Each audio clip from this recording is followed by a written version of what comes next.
Hello, Dragon Warriors. It's Tamara here, Chief Dragon Officer at the Dragon Academy, the place where we learn about our mind through the study of movement, movements of the body, movements of the mind, movements of our emotions, and the movements of our hearts.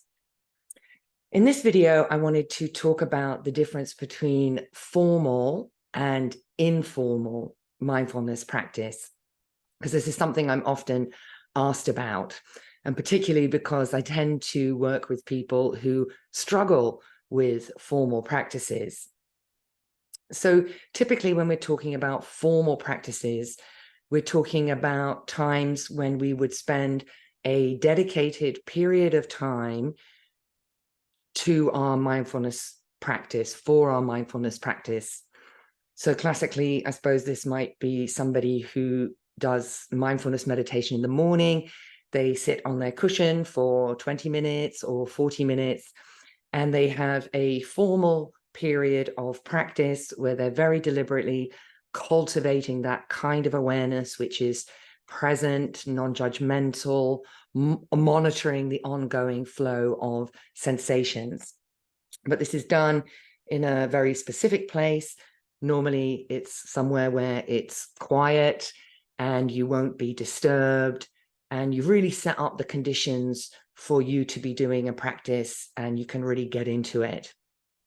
Now, many people live lives where some of those conditions are just not possible. So if there are any mums out there trying to practice mindfulness, then I know it's difficult even to find time to go to the toilet or to have a shower, let alone find time to sit quietly on a cushion undisturbed, doing some formal mindfulness practice.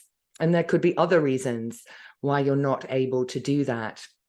So we also have a group of practices called informal mindfulness practices, which is where during the day, during everyday tasks, you try to activate that mindful state of paying attention on purpose, moment by moment, to whatever it is that you're doing.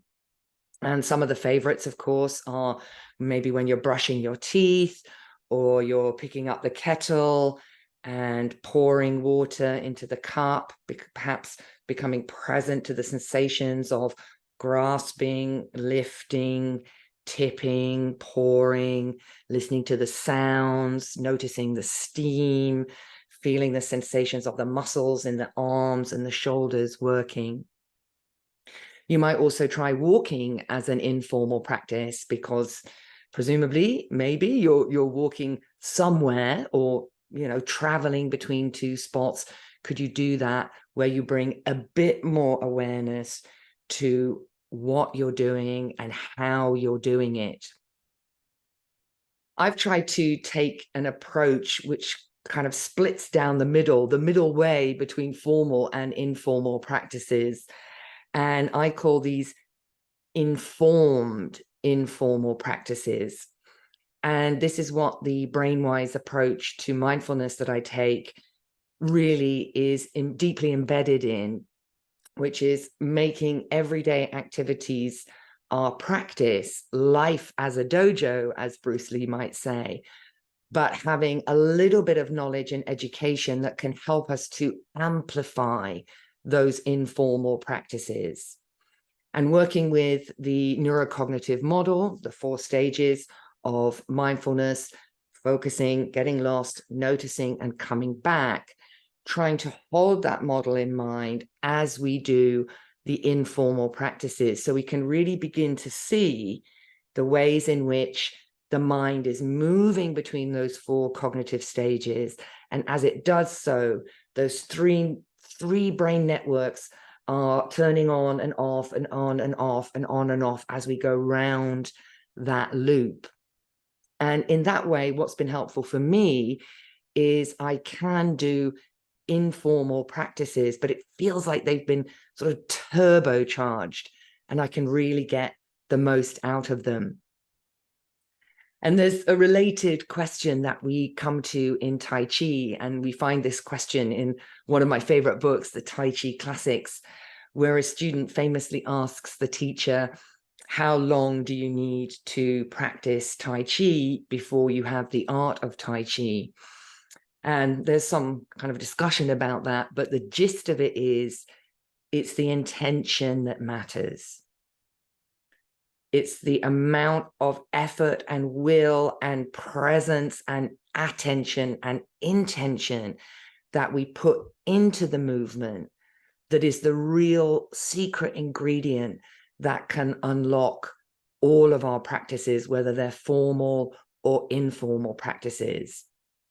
And for me, mindfulness, Kung Fu is the life that I live. It's every moment when I'm doing something, I want to try my best to just enliven and enrich every part of my experience.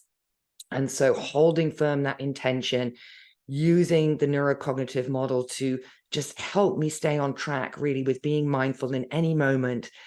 Those are the two things that have helped me to really get the most out of informed, informal mindfulness practices.